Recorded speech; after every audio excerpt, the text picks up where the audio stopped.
स्वास्थ्य विभाग की टीम लोगों के घरों की जांच कर रही है और वहीं दिल्ली एनसीआर की जो हवा है एक बार फिर से जहरीली हो गई है।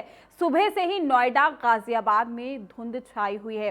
4 बड़ी खबरों को आपको विस्तार से बताएंगे कि आखिर किस तरीके से जो है आज खबरें अहम रहने वाली है। सबसे पहले हम बात करेंगे सीएम योगी आदित्यनाथ ने आज जो पूजा अर्चना है वो की है और सीधे तौर पर कन्या पूजन भी उन्होंने किया। बड़ी और अहम जानकारी हम आप तक पहुंचा रहे हैं। सीएम योगी ने किया है कन्या पूजन।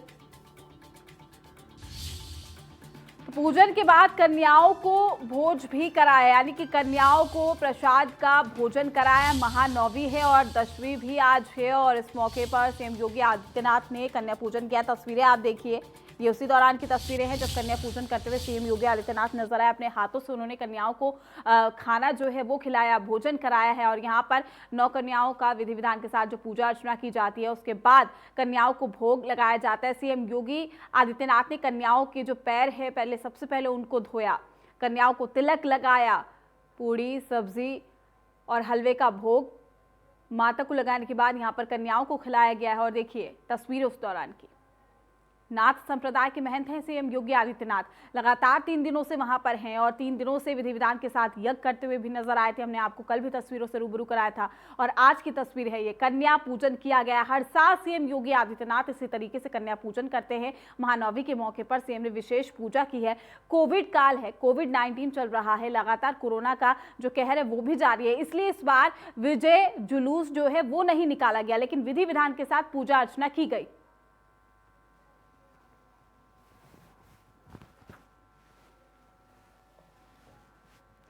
तमाम जानकारी के साथ गोरखपुर से हमारे संवाददाता सुशील हमारे साथ जुड़ चुके हैं। सुशील, कन्या पूजन सीएम योगी करते हुए नजर आए। हर साल की तरह इस बार भी उन्होंने कन्याओं के पैर भी धोए और साथ ही उनको भोजन भी कराया।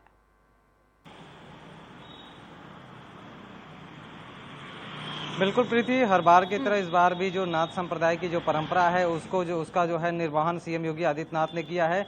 चूंकि वो 11 साढ़े 11 बजे का वक्त था, लेकिन मुहूर्त की वजह से और कोविड काल को देखते हुए उन्होंने 8 बज के कुछ मिनट पे ही कन्या पूजन का जो कार्यक्रम था वो किए और वहाँ पे जो है तकरीबन 9 कन्याओं को उन्होंने पैर पखारा, उन्हें चुन्नी ओढ़ाई और अपने हाथों से उन्हें पैर पखारने के बाद उन्हें भोजन भी कराया, उन्हें दक्षिणा भी दी और उनका आशीर्वाद लिया।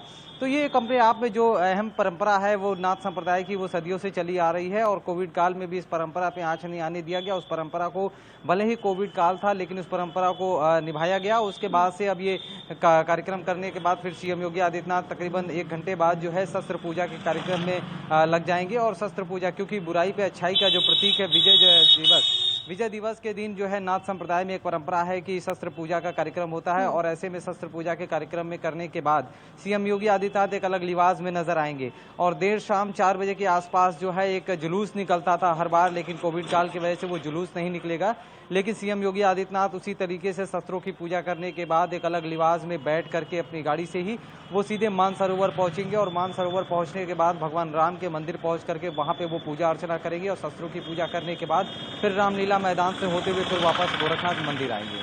बिल्कुल सुशील, देखिए इस बार एक खास बात ये देखने को मिल रही है, जिस तरीके से कोरोना तमाम चीजों को प्रभावित कर रहा है, त्योहारों को भी उसने प्रभावित किया, लेकिन एक बार फिर से हमने देखा कि नवरात्रों में वो जो रौनक है वो लौटती हुई नजर आई है। अगर हम सीएम योगी आदित्यनाथ की अगर हम बात करें, जिस तरीके से हर साल वो पूजा अर्चना करते हुए नजर आते हैं, महायज्ञ करते हैं, विधि विधान के साथ पूजा की जाती है। विजय जुलूस की हम बात कर रहे थे जिसका जिक्र आपने भी किया कि हर साल विजय जुलूस जो है वो निकाला जाता था और हम देखते थे कि हजारों की संख्या में जो यहाँ पर लोग हैं वो नजर आते थे। लेकिन ये भी कहना गलत नहीं होगा कि कोरोना गाइडलाइंस का पालन करते हुए जिस तरीके से हम इस त्योहार को, परंपरा को निभा रहे हैं, वो अपने आप में एक अहम बात हो जाती है और यही वजह है कि विजयदशमी का आज त्योहार है। सीएम योगी आदित्यनाथ को हमने देखा कि सुबह उन्होंने बिल्कुल सोशल डिस्टेंसिंग वहां पर मेंटेन हो रहा है और कन्या पूजन भी किया जा रहा है। कहा जा सकता है कि असत्य पर सत्य की जीत का अगर हम त्योहार भी मना रहे हैं तो कोरोना को कहीं ना कहीं हम अपने ऊपर हावी नहीं होने दे रहे।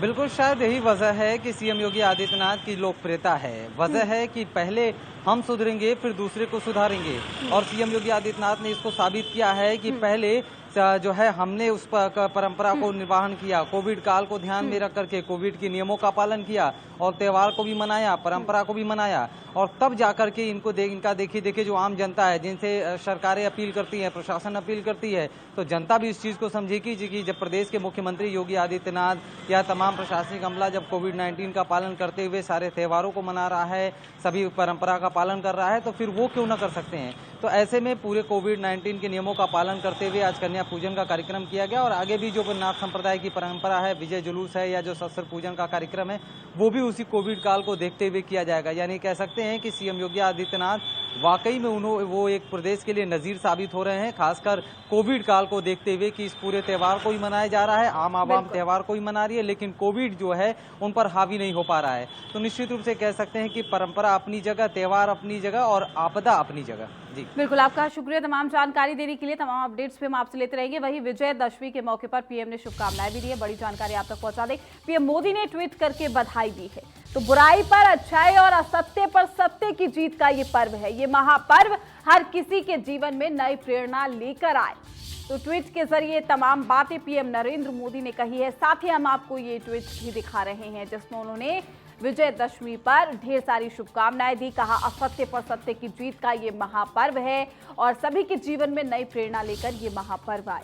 बुराई पर अच्छाई और असत्य पर सत्य की जीत का पर्व विजयदशमी का आज पर्व है और ऐसे में पीएम नरेंद्र मोदी ने भी ट्वीट के जरिए देशवासियों को शुभकामनाएं दी है। ट्वीट पे आप देख सकते हैं पीएम नरेंद्र मोदी ने ट्वीट कर बधाई दी है और कहा कि बुराई पर अच्छाई और असत्य पर सत्य की जीत का ये महापर्व है, हर किसी के जीवन में नई प्रेरणा लेकर आए।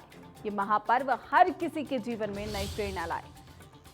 तो बड़ी और अहम जानकारी विजयदशमी को लेकर देशवासियों को बधाई और शुभकामनाएं पीएम नरेंद्र मोदी ने ट्वीट के जरिए की। पीएम मोदी का ये ट्वीट सामने आया है जिसमें उन्होंने बधाई दी है और कहा कि बुराई पर अच्छाई और असत्य पर सत्य की जीत का ये पर्व है। ये महापर्व हर किसी के जीवन में नई प्रेरणा लेकर आए। तो बुराई पर अच्छाई और असत्य पर सत्य की जीत का पर्व।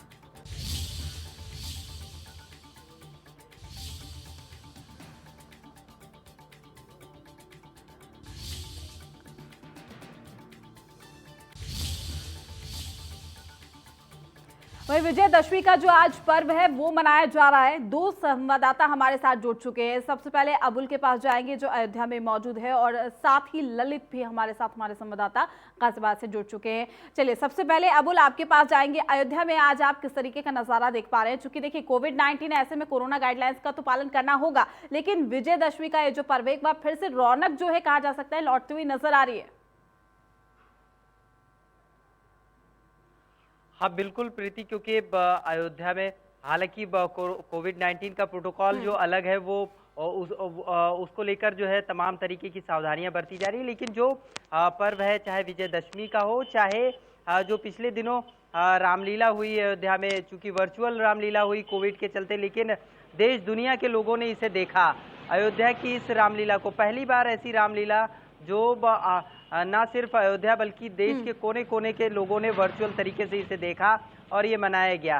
7 दिनों तक रामलीला में देश के तमाम बड़ी हस्तियां, फिल्मी कलाकार, बॉलीवुड के कलाकार यहाँ मौजूद थे, चाहे असरानी हो, बिंदु दारा सिंह, तमाम शहबाज ने रावण का रोल किया। और आज अब विजयदशमी का पर्व है जिसको लेकर गुड़गांव के तीतरपुर से 45 फीट का रावण भी अयोध्या पहुंच चुका है, जो शाम 5 बजे आज रावण का दहन होगा।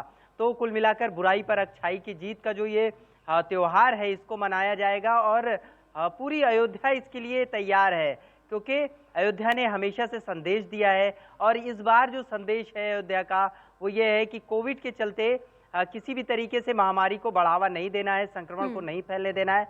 वर्चुअल तरीके से पूरा कार्यक्रम होगा और इसको हर कोई अपने टीवी स्क्रीन पर, न्यूज़ चैनल के माध्यम से और सोशल मीडिया के माध्यम से देख सकेगा। उसका तमाम इंतजाम सरकार ने किया है, लेकिन जो तैयारियां हैं वो बेहद भव्य है, क्योंकि इतना बड़ा रावण इससे पहले अयोध्या वासियों ने कभी रावण का दहन नहीं किया।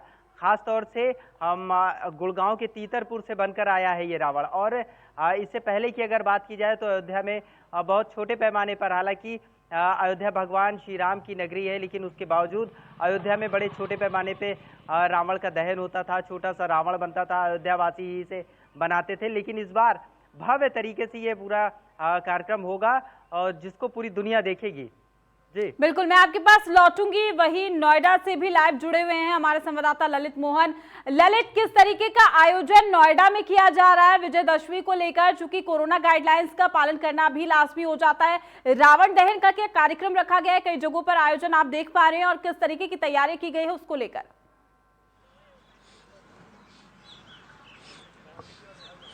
जी बिल्कुल, मैं नोएडा के जो 12/22 का जो स्टेडियम है वहां पे इस वक्त मौजूद हूं।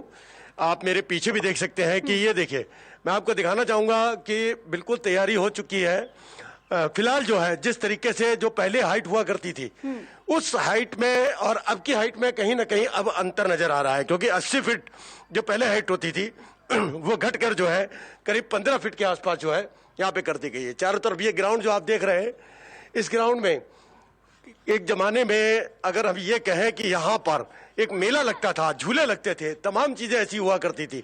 इस चारों तरफ दुकानें हुआ करती थी। यहाँ लोग सवेरे आया करते थे। अक्सर एक बड़ा मेला जो दशहरे का जो माना जाता है, जिस तरीके से लोगों ने देखा भी होगा, जिस हमने भी बचपन में देखा है और हम लोग भी जाते थे, तो ठीक उसी तरीके से देखिए अभी बिल्कुल तैयारी हो रही है।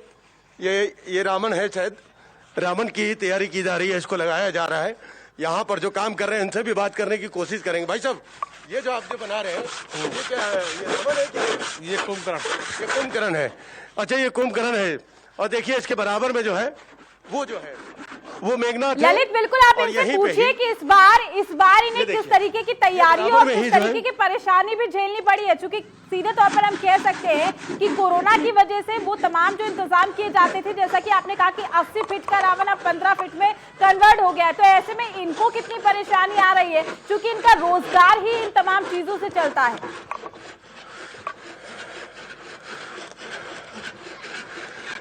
बिल्कुल, देखिए साल में एक बार जो है इन लोगों को काम करने का मौका मिलता है। इसी से ही अपने अगर ये कहा जाए तो परिवारों को पालते हैं। बात करने की कोशिश करेंगे। भाई साहब, ये बताइए, अब कोरोना काल चल रहा है, ऐसे में कितनी दिक्कतों का आपको सामना करना पड़ा?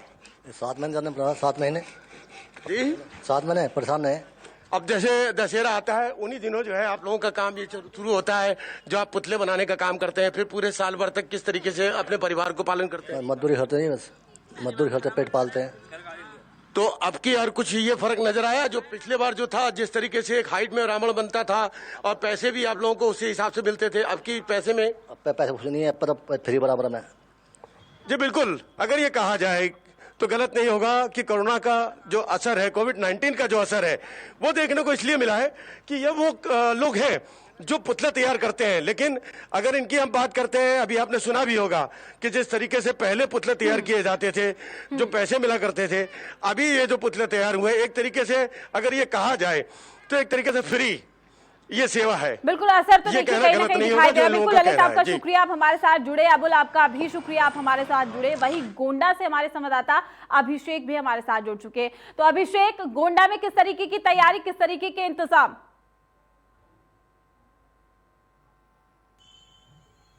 अगर बात की जाए गोंडा की, तो गोंडा में अगर देखा जाए तो इस बार जो कोरोना काल के बाद जो इस दौरान जो रामलीला होने वाली थी, वो कहीं ना कहीं बहुत ही बुरा असर उस पर पड़ा है। ये पीछे देख सकते हैं आप, कोई मालवीय नगर का रामलीला मैदान है और यहाँ पर जो सजावट हुआ करती थी, जो यहाँ पर लोगों की जो है चहल पहल रहती थी, खुशबुगाहट रहती थी, लोग खुशमिजाज होकर के यहाँ सुबह बाजार तक दुकानें लग जाती थी, वो पूरी तरह से अगर देखना चाहूँ तो एकदम सन्नाटा हुआ है। यहाँ पर चारों तरफ बिखरा पड़ा है और कहीं पर कोई नजर नहीं आ रहा है। हालांकि यहाँ पर सफाई कर्मी जो है वो नगर पालिका की तरफ से वो आ रहे हैं, वो सफाई कर रहे हैं कि अगर कुछ होता है या किसी तरह का कोई कार्यक्रम नगर पालिका के तरफ से आयोजित किया जाता है रामलीला, क्योंकि मैदान जो दशहरा है वो बिल्कुल सूनापन ना दिखाई दे ऐसे में। लेकिन अगर अभी बात की जाए तो पीछे यहाँ पर जो है यहाँ रावण का पुतला और सबका का पुतला रखा जाता था, दशहरा होता था